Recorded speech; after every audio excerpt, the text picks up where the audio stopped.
ہوش میں آ جا ہادیہ۔ مشال مسلسل اس پر پانی کے چینٹے گرائے اسے ہوش میں لانے کی تگ و ود میں مصروف تھی، جبکہ دشا اپنے ہاتھوں کا پیالہ بنائے اس سے چہرے کو تامے بیٹی غور سے کبھی ہادیہ اور کبھی مشال کو دیکھ رہی تھی۔ مشی تمہیں پتہ ہے کہ میں کیا سوچ رہی؟ دشا نے مسکراتے ہوئے مشال کو دیکھا۔ کیا؟ مشال نے اکتائے ہوئے لہجے میں پوچھا۔ پتہ نہیں مجھے ایسا کیوں لگتا کہ اس منحوس بابا کی موت سے ہادیہ کا کہیں نہ کہیں کوئی تعلق ہے۔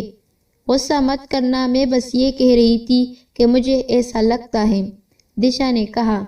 دشا اسے ہوش میں لاؤ، مجھے اسے گھر لے جانا ہے، مشال نے اس کی بات نظر انداز کرتے غصے سے کہا۔ ارے ہاں، میرے پاس شاید ہوش میں لانے کے لیے کچھ ہے۔ دشا اٹھی اور سامنے دیوار پر بنے میڈیکل باکس سے ایک اسپرے ٹائپ کی بوتل نکال لائی۔ یہ لو، اس سے کام بن جائے گا۔ دشا نے بوتل اس کی طرف اچھالی جسے مشال نے کامیابی سے کیچ کیا۔ چند لمحوں کے بعد ہادیہ نے دھیرے سے آنکھیں کھولیں۔ وہ بگی اور وہ لڑکی، وہ بڑبڑائی۔ ہادیہ تم ٹھیک ہو نا؟ دشا نے آگے بڑھ کر اس کے ماتھے پر ہاتھ رکھا۔ کیا کہہ رہی ہو تم؟ کون سی بگی؟ مشال نے دیکھا۔ پتہ نہیں، ہادیہ سیدھی ہو کر بیٹھ گئی۔ چلو ہادیہ، ہمیں گھر جانا ہوگا، بہت دیر ہو گئی ہے۔ مشال نے اسے ہاتھ سے پکڑ کر اٹھایا۔ ہادیہ بھی اٹھ کھڑی ہوئی، دشا کو خدا حافظ کہتی وہ دونوں جلد ہی وہاں سے نکل گئیں۔ شمول کو خالی ہاتھ دیکھ کر جہاں ثروت بیگم نے بے اختیار دل کو پکڑ لیا، وہاں فرحت بیگم بھی پریشان سی کرسی پر بیٹھی رہ گئی۔ شمول بیٹے، کہاں ہے مشال اور ہادیہ؟ زینت بیگم نے اسے دیکھا۔ وہ مجھے نہیں ملی، میں کافی دیر گیٹ کے باہر کھڑا رہا اور گیٹ کیپر سے بھی معلومات لینا چاہی لیکن بے سود۔ ارے میری جوان بچیاں نہ جانے کہاں ہوگی؟ دادی بھی دل پر ہاتھ رکھے پریشان سی بیٹھی تھی۔ اچانک گیٹ کھلنے کی آواز آئی، سب نے چونک کر گیٹ کی طرف دیکھا۔ مشال ہادیہ کو تامے آ رہی تھی۔ ہادیہ میری جان، ثروت بیگم اپنی بیٹی کو دیکھتے ہی اس کی طرف بڑھی۔ دادی بھی کرسی کا سہارا لیتی ہادیہ کی طرف لپکی۔ کیا ہوا ہے ہادیہ کو مشال؟ ثروت بیگم رو دینے کو تھی۔ چچی جان، کچھ نہیں ہوا، وہ بس ہم آٹو سے آ رہے تھے تو ہادیہ کی طبیعت بگڑ گئی اور ہادیہ بے ہوش ہو گئی۔ قریب ہی میری دوست دشا کا گھر تھا اور اتفاق سے وہ ہمارے ساتھ آٹو میں تھی تو وہ ہمیں اپنے ساتھ ہی لے گئی۔ مشال نے تفصیل بتائی اور ہادیہ کو کرسی پر بٹھایا۔ میں بے ہوش نہیں ہوئی تھی، میں نے مشال سے کہا تھا کہ دشا کے گھر نہیں جانا مجھے، یہ میرا ہاتھ پکڑ کر لے گئی، ہادیہ نے کہا۔ سبھی چونک کر مشال کو دیکھنے لگے۔ ہادیہ، تم ٹھیک نہیں تھی، دشا کی طرف اس لیے ہی لے گئی تھی کہ تم کہیں پھر سے عجیب پاگلوں جیسی ریئیکٹ نہ کرنے لگ جاؤ، مشال نے سنبھلتے ہوئے مگر تھوڑا غصے سے کہا۔ مشال، اصولاً بات تو یہ ہے کہ ایسی حالت میں سیدھا گھر آتے ہیں نہ کہ غیروں کے گھر، اور دوسری بات، میرے بیٹی پاگل نہیں ہے، سمجھ گئی؟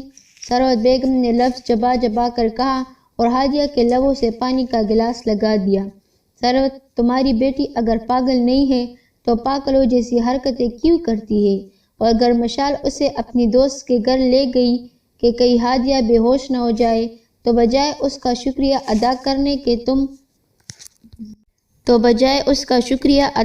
کے تم اس سے اس قسم کی بات کرو گی؟ زینت بیگم نے بھی ناگواری سے اپنی بانجی کی طرف داری کی۔ وہ دراصل ماما، ہادیہ کہہ رہی ہے کہ وہ بے ہوش نہیں تھی تو اس کا مطلب وہ گھر آنا چاہتی تھی، تو اسی حالت میں انجان لوگوں کے گھر میں اس طرح ٹھہرنا مناسب نہیں، نہ جانے کون کون لوگ ہوتے ہوں گے گھر میں، شمول نے کہا۔ شمول بیٹے، بہتر ہے کہ ہم گھر چلیں، تمہاری بھابھی تنہا ہے گھر میں۔ زینت بیگم نے اپنا بیگ اٹھایا اور سرسری سا سلام کرتی باہر کی طرف بڑھی۔ آنٹی پلیز میری ماما کی بات کا غصہ مت کیجیے گا، شمول نے ثروت بیگم سے کہا اور خدا حافظ کہتا ایک نظر ہادیہ پر ڈالتا باہر کی طرف لپکا۔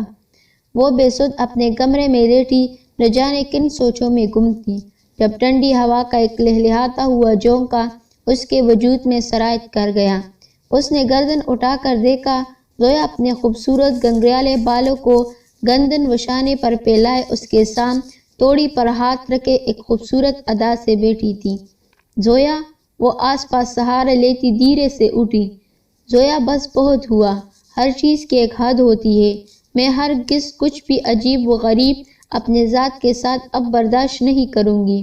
ہادیہ کے آنکھوں میں ایک عجیب و غریب غصہ تھا جسے زویا محسوس کر رہی تھی، شہزادیوں جیسا روب و غصہ۔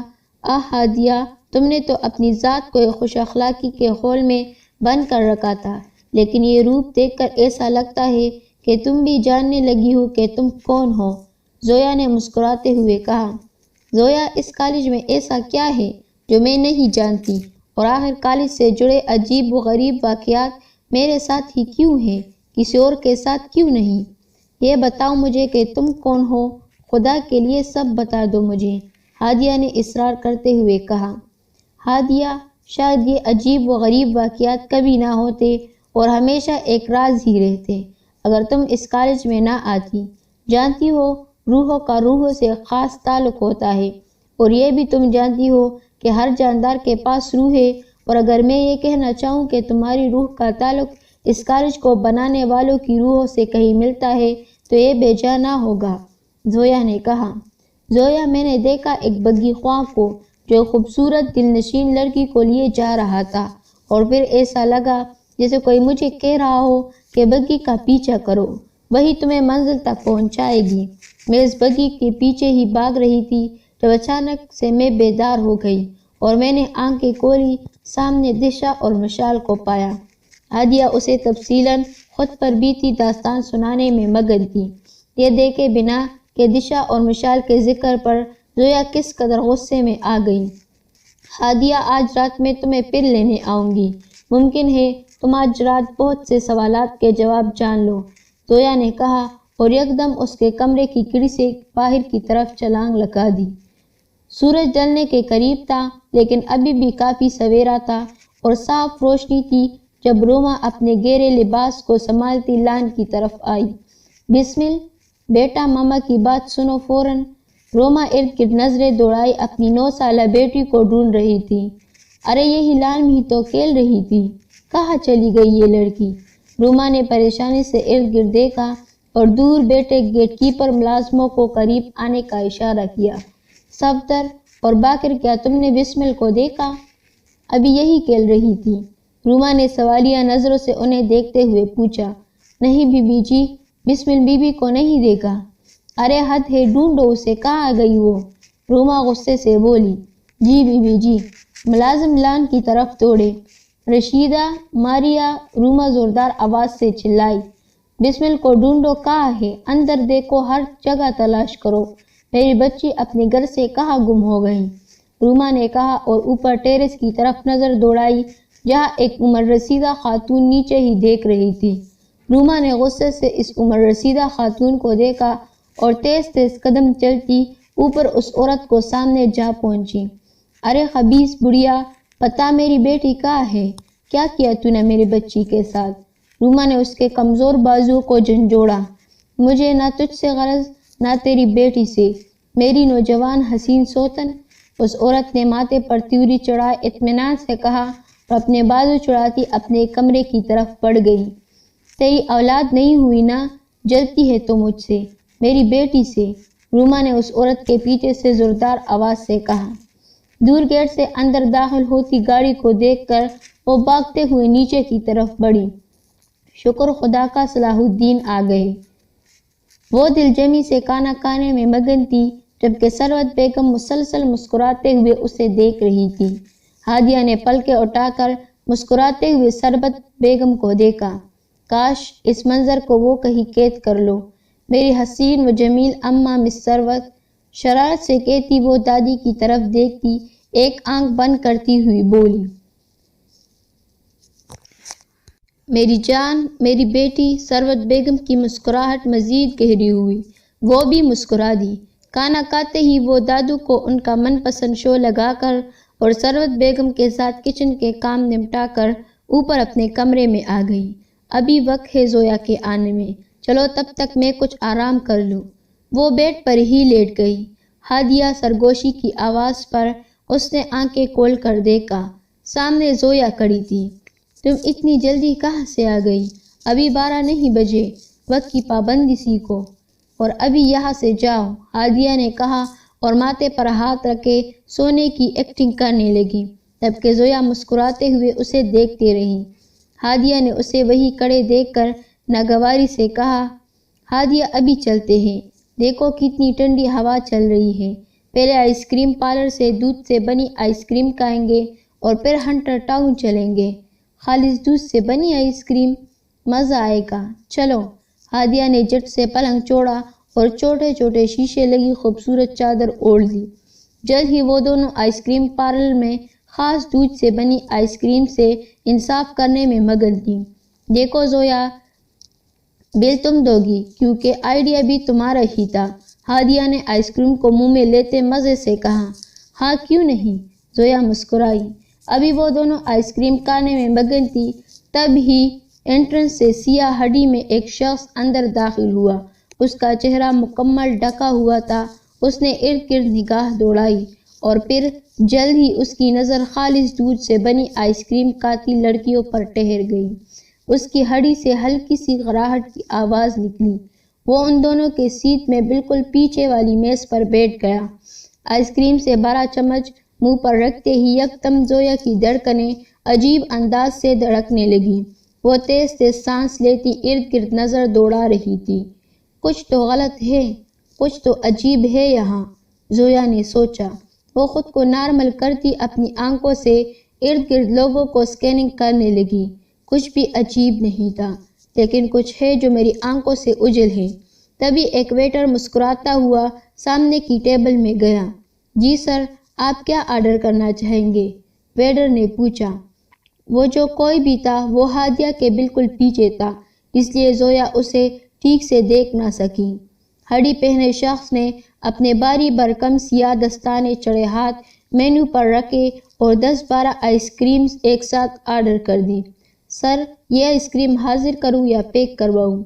ویٹر نے حیرت سے ہڈی والے شخص کو دیکھا جو 10-12 طرح کی آئس کریم پیک ایک ساتھ طلب کر رہا تھا۔ ابھی اس شخص نے سیاہ دستانے پہنے ہاتھ کو آہستگی سے ٹیبل پر مارا۔ جی سر، ویٹر نے حیرت سے اسے دیکھا اور مینیو بک اٹھاتے آرڈر دینے چلا گیا۔ اس ہڈی پہنے شخص کو دیکھتے ہی وہ گھبرا گئی۔ زویا کی آنکھوں میں پریشانی اور خوف صاف ظاہر تھا۔ میں تو صاف بچ نکلوں گی، میری پہنچ کی حدود تک بھی نہیں پہنچ پائے گا یہ۔ لیکن ہادیہ، اس کی اصل پریشانی ہادیہ کی حفاظت تھی۔ یہ کون ہے؟ مجھے پتہ لگانا ہوگا۔ اور اس نے سوچا، ہادیہ، میں ابھی فریش ہو کر آتی ہوں، اس جگہ سے اٹھنا مت۔ زویا اسے کہتی اٹھ کھڑی ہوئی، جبکہ ہادیہ نے اثبات میں سر ہلا دیا۔ پارلر کے کمرے کے سامنے بنے دیوکل شیشے کے سامنے کھڑی اس نے دل ہی دل میں کچھ پڑھا اور یکدم آنکھیں کھول دی اور شیشے کی اور دیکھا۔ کارتوس بابا کے کمرے کے خاص حجرے کا پلنگ، جہاں ایک طرف جہنم واصل ہوتا کارتوس بابا اور اس کے ہاتھ میں موجود تعویذ جو وہ چراغ میں جھونک رہا تھا، اور پھر کچھ ہی پل کے بعد اس تعویذ سے سیاہ دھواں نکلا جو آن کی آن حجرے کے ایک طرف بنے روشن دان سے باہر نکل گیا۔ یا خدا، اب یہ کون ہے؟ ٹیبل کو ٹوکر لگاتی وہ جلدی سے ہادیہ کی سمت بڑھی، جو آئس کریم کھانے کے بعد اب ارد گرد نظریں گھمائے اسے ہی ڈھونڈ رہی تھی۔ چلو ہادیہ، زویا نے اس کا ہاتھ تھاما اور بل کے پیسے ٹیبل پر رکھتے ہوئے کہا۔ ہاں چلو، ہادیہ نے بھی فوراً اٹھ کھڑی ہوئی۔ ہڈی پہنے شخص نے گردن موڑ کر ایگزٹ پوائنٹ سے نکلتی دونوں لڑکیوں کے دیکھا اور اطمینان سے اپنی آئس کریمز کھانے لگا۔ اس کا چہرہ ابھی بھی ڈھکا ہوا تھا۔ تھینکس یار، تم جو بھی ہو مجھے فرق نہیں پڑتا، بس بہت اچھی ہو، ہادیہ نے زویا کی گال کو پکڑے مسکراتے ہوئے کہا۔ زویا محض مسکرا دی۔ وہ خود کو لاک نارمل رکھنے کی کوشش کرتی ہادیہ کا ہاتھ تھامے گلیوں میں گھوم رہی تھی۔ وہ ہوٹی والا شخص پیچھا ضرور کرے گا، اسے یقین تھا۔ میں ہادیہ کو اس منحوس سے کس طرح بچاؤں؟ مجھے تو اس کے ارادے بھی معلوم نہیں۔ وہ ہادیہ کو گھر بھی نہیں چھوڑ سکتی کیونکہ وہ جانتی تھی ہادیہ وہاں بھی محفوظ نہیں ہوگی۔ کیا کروں؟ وہ دونوں ہاتھ کمر میں رکھے نہ جانے کن سوچوں میں گم تھی، جبکہ ہادیہ ٹھنڈی ہوا اور رات کی تاریکی کا لطف لیتی ارد گرد مصروف زندگی کو دیکھنے میں مگن تھی۔ اور پھر جلد ہی زویا کی نظر ایک چھوٹی سی مسجد کی طرف اٹھی۔ چلو ہادیہ، زویا نے اس کا ہاتھ تھاما اور اسے کھینچتی ہوئی مسجد کی جانب لے گئی۔ ارے ہم تو ہنٹر ٹاؤن جانے والے تھے، ہادیہ نے اسے مسجد کی سمت جاتا دیکھ کر حیرت سے کہا۔ ہاں ضرور، ہم وہاں بھی جائیں گے، زویا نے بس اتنا ہی کہا۔ عشاء کی اذان اور نماز کا وقت مکمل ہو چکا تھا، لیکن مسجد کے صحن میں ابھی بھی کچھ مرد حضرات امام مسجد کے گرد دائرہ بنائے درس سننے میں مگن تھے۔ ہادیہ اور زویا یکدم سے اندر داخل ہوئی۔ کچھ مرد حضرات ان کی طرف بڑھے، لیکن امام صاحب کے اشارے پر واپس بیٹھ گئے۔ بوڑھے امام صاحب دھیرے سے اٹھے اور زویا کے قریب گئے۔ بیٹی، مسجد سے ملحق حجرے میں جاؤ، وہاں تم دونوں محفوظ ہو۔ یہ کہتے ہی امام صاحب واپس اپنی جگہ پر تشریف لے آئے اور سلسلہ کلام پھر سے جوڑ لیا۔ زویا ہادیہ کو لیے اس خوبصورت پرسکون حجرے میں آ گئی۔ ہادیہ، یہ کتاب پڑھو۔ زویا نے اسے کالج ہسٹری کے متعلق لکھی کتاب تھمائی جو ہادیہ نے لائبریری سے اٹھائی تھی۔ میں فجر سے پہلے تمہیں گھر چھوڑ دوں گی، آج رات تمہیں یہی ٹہلنا ہے، ہنٹر ٹاؤن ہم پھر کسی رات چلیں گے، زویا نے کہا اور اسے سختی سے وہی بیٹھے رہنے کی تلقین کرتی اٹھ کھڑی ہوئی۔ اس کا رخ مسجد کے بیرونی دروازے کی سمت تھا۔ آنکھوں میں آنسو لیے وہ صلاح الدین کے سامنے کھڑی تھی۔ خدارا صلاح الدین، ہماری بچی کو بچا لے، نہ جانے کہاں ہے، روما نے ہچکی لیتی مسلسل سسکیوں سے کہا۔ کیا کہہ رہی ہو خاتون؟ کیا ہوا میری بیٹی بسمل کو؟ صلاح الدین بھی یکدم گھبرائے اندر کی طرف دوڑے۔ باقر، صفدر، رشیدہ، بسمل کہاں ہے؟ وہ بلند آواز میں غصے سے داڑے۔ وہ تینوں ڈرے سہمے سر جھکائے کھڑے تھے، جبکہ صلاح الدین کی گرجدار آواز پوری حویلی نما بنگلے میں گونج رہی تھی۔ اس پرسکون حجرے میں وہ دیوار سے ٹیک لگائے تپائی پر رکھی کالج ہسٹری پر مشتمل کتاب پڑھنے میں مگن تھی، اور پھر نہ جانے یکدم سے اس کے سینے پر ایک شدید قسم کا درد اٹھا۔ وہ اچانک سے ہی ہانپنے لگی اور تپائی پر لڑک گئی۔ شہزادیوں جیسے سیاہ لباس میں ملبوس ہانپتی کانپتی وہ بگی کے پیچھے بھاگ رہی تھی، جو اس کی نظروں سے لمحہ بلمحہ دور جا رہی تھی۔ شاید وہ منزل کے بہت قریب تھی، جب اس نے محسوس کیا کہ ارد گرد کا سارا منظر یکدم سے بدل گیا ہو۔ وہ ایک خوبصورت گاؤں کے بڑے سے برگد کے پیڑ تلے سیاہ لباس میں پہنے کھڑی تھی۔ ایسا معلوم ہوتا تھا کہ خوبصورت گاؤں میں صبح کا سماں ہے اور ہر کوئی اپنے کام کاج میں مگن ہے۔ برگد کے درخت ذرا فاصلے پر ادھیڑ عمر حضرات ایک دائرہ بنائے دودھ اور دہی کے بڑے بڑے پیالیوں سے انصاف کرنے میں مگن تھے، اور ایک خوبصورت کمرمر لڑکی چہرے پر نقاب رکھے قریب ہی بنے بانس کی چھوٹی سی جھونپڑی سے ان بزرگوں کو دہی کے پیالے بھر بھر کر پیش کر رہی ہے۔ اچانک اس لڑکی کا دھیرے سے نقاب ہٹا۔ دودھ کی مانند چمکتی جلد کے ساتھ خوبصورت ستواناک اور تیکھے نیل نقوش والے بے انتہا خوبصورت لڑکی جو مٹی کے پیالے دہی سے بھر بھر کر بوڑھے حضرات کو پیش کرنے میں مگن تھی۔ یا خدا، یہ کیسی دنیا ہے؟ یہ کیا قصہ ہے؟ کیا یہ لوگ مجھے نہیں دیکھ پا رہے؟ دھیرے سے چلتے چلتے ہادیہ اس جھونپڑی کے قریب پہنچ کر ٹھہر گئی۔ اندر ایک بوڑھی خاتون ہاتھ میں ایک بڑا سا لکڑی کا چمچہ لیے اپنی بیٹی کے انتظار میں بیٹھی رہتی، اور جیسے ہی وہ اندر آتی تو کسی بجلی کی سی تیزی سے اس چمچے سے دہی مٹی کے پیالے میں بھر دیتی۔ جھونپڑی کے بالکل ساتھ دو گائے بندھی تھی۔ یہ سب کیا ہے؟ وہ دھیرے سے بولی۔ تبھی ہادیہ کی نظر جھونپڑی کے پیچھے بنے درختوں کے جھنڈ میں بیٹھے ایک بوڑھے فقیر پر پڑی۔ وہ آہستگی سے چلتی اس ملکچے حلیے والے فقیر کے سامنے رکی، لیکن فقیر تو جیسے اپنی دھن میں بیٹھا مسلسل اس نو عمر لڑکی کو اشارے سے بلا رہا تھا، اور پھر دودھ سے بھری بالٹی اٹھانے کے بہانے وہ لڑکی جھونپڑی کے پیچھے کی طرف آئی۔ ارے صفیہ، بلایا آوا ہے، تجھ کو مانگ رہے ہیں، فقیر نے دھیرے سے کہا۔ ارے بڑے میاں، یہ کیسے ممکن ہے؟ ان کو بتا دے، میں امی کو نہیں چھوڑ سکتی۔ ارے میری بولی بہن، کب تک یہ سویرے کا ناشتہ دیتی رہے گی؟ ایک بار بات سن لے، ویسے بھی گاؤں کے کئی وڈیروں اور چودھریوں کے تیرے پر نظر لگی ہے، اب برداشت نہ ہوئے۔ اماں آج ہے اور کل نہیں ہوگی، اپنا کل سنوارو۔ بوڑھا فقیر التجائی نظروں سے بولا، بس بڑے میاں، اب وہ زمانہ گیا، اب تو یہ ہماری زمین ہے، ہماری آزادی۔ اب وہ کافر ہندو اپنی زمین کی اوڑ گئے، اب سکھ کا سانس لیں گے، اب مسلمانوں کی انصاف ہوگی، ہمارے مذہب کی انصاف۔ ظالم اپنے گناہ کی سزا پائے گی، اب تو فکر نہ کر، ہماری دوست جنا کی باتیں روز سنائے ہم کو۔ خوبصورت لڑکی چہک کر بولی، بیٹا رانی، میں کیا بول سکتا، لیکن فکر نہیں کر، تو نے میری جان بچائی تھی، ہمارا سایہ تیرے لیے صاحبہ کی طرح موجود ہوگا۔ بوڑھے فقیر نے کہا، چل اب جا اور بول دے، مجھے اپنے شیروں کو کانا دینا ہے۔ صفیہ نے کہا، بیٹا سوچ لے ایک اور بار۔ بوڑھا فقیر نہ جانے کون سی بات منوانا چاہتا تھا۔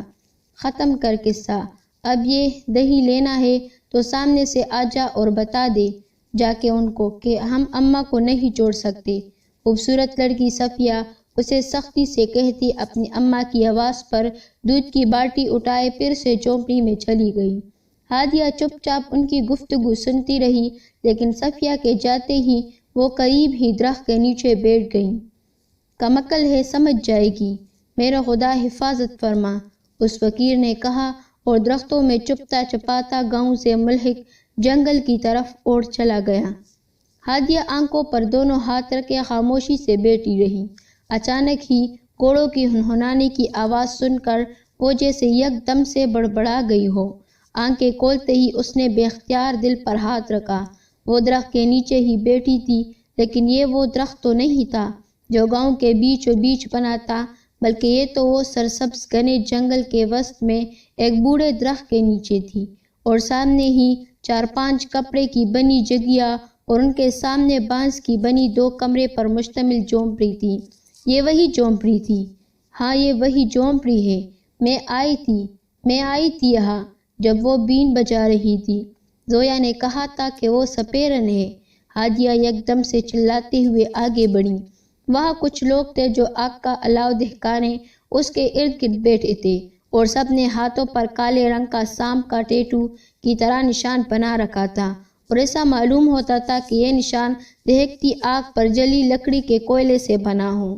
وہاں 4 نوجوان لڑکیاں بڑے بڑے برتن میں کچھ بنانے میں مصروف تھی اور ساتھ میں کلکلا کر مسکرا رہی تھی۔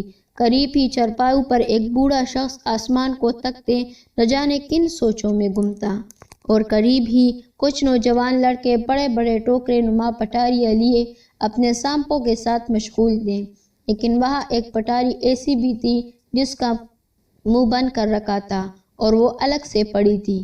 تھوڑی ہی دیر میں پرسکون ماحول میں اچانک سے ایک طوفان برپا ہو گیا۔ ہر طرف تیز آندھی، آگ کا الاؤ بجھ گیا۔ تمام سانپ اپنے اپنے مالک کے ہاتھوں سے نکلتے ہوئے پٹاری میں منقفل ہو گئے۔ ہر شخص اڑنے سے بچنے کی خاطر مضبوط درختوں کو تھام لیا، لیکن چارپائی پر بیٹھا بزرگ بنا کوئی حرکت کیے ارد گرد نظر دوڑاتا رہا، اور پھر یک دم سے آندھی تھمنے لگی۔ ماحول پھر سے پرسکون ہونے لگا اور ہر چیز نے خاموشی اختیار کر لی۔ خوبصورت چہرے والا نوجوان گھٹنے ٹیکے چارپائی والے شخص کے سامنے مسکراتے ہوئے بیٹھا تھا۔ اقتان، کیا ایسا ممکن نہیں کہ تم ہمارے گھروں کو توڑے بنا، ہمارے شیر سانپوں کو ڈرائے بنا اور ہمارے کھانے کو تباہ و برباد کیے بنا ہمارے سامنے حاضر ہو؟ بوڑھے شخص نے ناگواری سے ارد گرد ہر تباہ شدہ چیز کو دیکھتے ہوئے کہا، اگر آپ اجازت دیں تو میں پل بھر میں ہر چیز ویسے ہی درست کر دیتا ہوں۔ اقتان نامی اس خوبصورت نوجوان نے دھیرے سے مسکراتے ہوئے کہا، واہ میاں اقتان واہ، وہ جو یک دم سے حاضر ہو کر جو ہمارا دل دہلا دیتے اس کا کیا؟ ہم تو اس کی بات کر رہے۔ بوڑھے نے مصنوعی غصہ دکھاتے ہوئے کہا، میرے عزیز، اپنی سب سے قریب ترین چیز آج آپ کو سونپ کر ہمیشہ کے لیے اجازت کا طلبگار ہوں۔ وہ خوبصورت نوجوان مسکراتے ہوئے بولا۔ اقتان، بوڑھا شخص یک دم دل پر ہاتھ رکھے چارپائی سے اٹھا۔ یہ خوبصورت حویلی کے خوبصورت لاؤنج کا منظر تھا، جہاں آرام دہ صوفے پر براجمان ایک انتہائی حسین نوجوان لڑکی آنکھوں میں موٹے موٹے آنسو لیے شدت سے رو رہی تھی، اور ملازم پوری حویلی میں پاگلوں کی طرح گھومتے ایک 9 سالہ بچی کو تلاش کر رہے تھے جو نہ جانے اپنے گھر سے کہاں گم تھی۔ قریب ہی ایک اڈیڑھ عمر سفید داڑھی والے بزرگ ڈاکٹر صلاح الدین چہرے پر چائے پریشانی کے امٹتے سائے کے ساتھ سر پکڑتے بیٹھے تھے۔ ان کا بس نہیں چل رہا تھا کہ کوئی جادوئی چھڑی گھما کر اپنی اولاد واحد، کروڑوں کی اس زمین و جائیداد کی اکلوتی وارث، ان کی نسل کو بقا کا حوصلہ دینے والی ایک 9 سالہ لڑکی یعنی کہ اپنی بیٹی کو اپنے سامنے لے آئے۔ صلاح الدین یہ اس کا کام ہے، اس نے کیا ہے۔ مسلسل روتے ہوئی روما یکدم اٹھی۔ روما تم جانتی بھی ہو کیا بول رہی ہو؟ ہوش کو بیٹی ہو کیا؟ زہرا کبھی بھی ایسا نہیں کر سکتی، میری بیوی ہے اور میں اسے اچھی طرح جانتا ہوں۔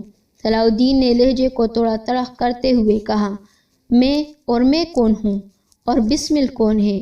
ہمارا کیا مقام ہے آپ کی زندگی میں؟ آخر اس قدر اعتماد کیسے کر سکتے ہو اس ڈائن پر؟ روما شدت سے چلائی۔ روما بس بہت ہوا، اگر تم مزید یہاں رکی تو تم اپنے ساتھ میرا دماغ بھی خراب کرو گی، جبکہ مجھے اپنی بیٹی کو ہر حال میں ڈھونڈنا ہے، سو بہتر ہے کہ تم خود کو اس وقت اپنے کمرے میں بند کرو۔ صلاح الدین بلند آواز سے کہتے باہر کی طرف بڑھ گئیں۔ ہلکی ہلکی پرسکون ہوا تیز سے تیز ہوتی جا رہی تھی اور پھر یکدم سے موسلادھار بارش ہونے لگی۔ جلد ہی مارکیٹیں۔ اگر آپ کو یہ کہانی پسند آئی ہو تو ہمارے چینل کو سبسکرائب کریں اور بیل نوٹیفیکیشن کو دبائیں تاکہ نئے آنے والی ویڈیو سب سے پہلے آپ کو